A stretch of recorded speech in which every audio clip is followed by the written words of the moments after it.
आज आपण या व्हिडिओमध्ये केवल प्रयोगी अव्यय म्हणजे काय ते बघणार आहोत।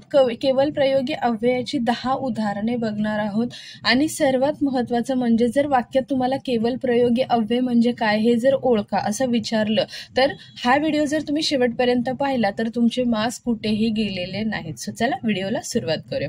आता सगळ्यात अगोदर बघूया केवल प्रयोगी अव्यय म्हणजेच काय। आपल्या मनातील आनंद, दुःख, आश्चर्य इत्यादी भावना व्यक्त करणाऱ्या शब्दांना केवल प्रयोगी अव्यय किंवा उद्गारवाचक शब्द असे म्हणतात। आता उद्गारवाचक शब्दांमध्ये पण तुम्ही हे सेम हेच बघितलेलं आहे। म्हणजे उद्गारवाचक चिन्ह जे होतं त्यावेळेस जसं चिन्ह द्यायचे त्यावेळेस कोणता शब्द किंवा वर्ड वापरायचे त्यावेळेस त्याला सुद्धा केवल प्रयोगी अव्यय म्हणजेच काय तर केवल प्रयोगी अव्यय आणि उद्गारवाचक शब्द हे दोघं एकच आहेत। उद्गारवाचक शब्द अगोदर आपल्याला माहितीच आहे त्यामुळे केवल प्रयोगी अव्यय आपल्याला समजायला खूप इझी जाणार आहे।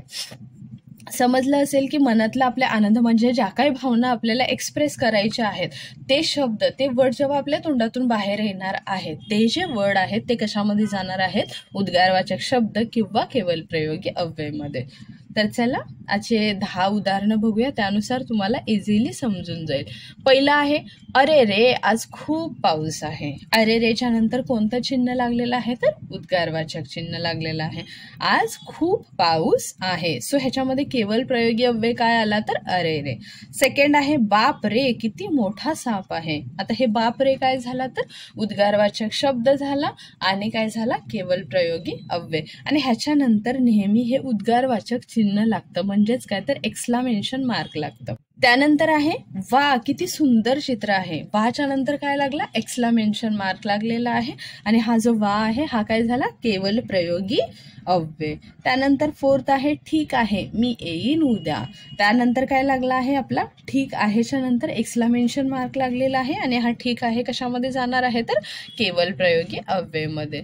त्यानंतर फिफ्थ नंबर आहे अच्छा तू आलीस म्हणजे जेव्हा जेव्हा कधी वाटतं की आपल्याला ती कोणी येणार नाही तेव्हा आल्यावरती आपण आपल्या मनातले एकदम भाव जागे होता अच्छा अच्छा तू आलीस मला नव्हतं वाटलं की तू येशील। सो हे अच्छा जे आहे ते आहे आपलं उद्गारवाचक शब्द। त्यानंतर 6 नंबर आहे ओहो किती सुंदर दृश्य आहे म्हणजेच काय तर किती सुंदर व्ह्यू आहे तो बघण्यासारखा त्यावेळेस आपल्या तोंडातून अचानक निघतं ना ओ किती सुंदर आहे हे।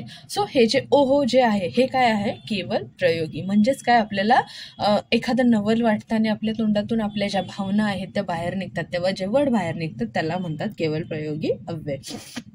त्यानंतर आहे छिछी किती घाणेरडे आहे म्हणजे कधी एखादी जागा किंवा काय बघतो त्यावेळेस आपण म्हणतो ना शी शी किती घाणेरडे आहेत। सो हे छिछी काय होणार आहे तर आपला केवल प्रयोगी अव्यय। त्यानंतर 8 नंबर आहे चुप शांत बसा। सो हे चुप काय आहे आपला केवल प्रयोगी अव्यय। त्यानंतर आहे शाबास चांगले काम केले म्हणजे एखाद्याला आपण अप्रिशिएट करतो कौतुक करतो ना त्यावेळेस जो शब्द आपल्या समोर तोंडातून येणार आहे पहिला तो काय येणार आहे आपला केवल प्रयोगी म्हणजेच उद्गारवाचक चिन्ह।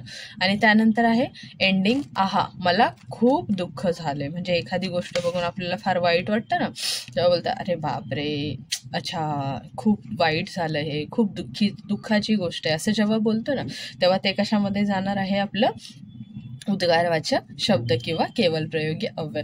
बस हा वाला जो एक्सक्लेमेशन मार्क आहे तो लक्षात ठेवायचा आहे त्याच्या अगोदरचे जे असणार आहेत ते उद्गारवाचक चिन्ह किंवा केवल प्रयोगी अव्यय असं होतं। आय होप तुम्हाला हा व्हिडिओ आवडला असेल। जर व्हिडिओ आवडला असेल तर चॅनेलला नक्की लाईक आणि सबस्क्राईब करा। भेटूया अशाच एका दुसऱ्या व्हिडिओमध्ये तोपर्यंत बाय बाय।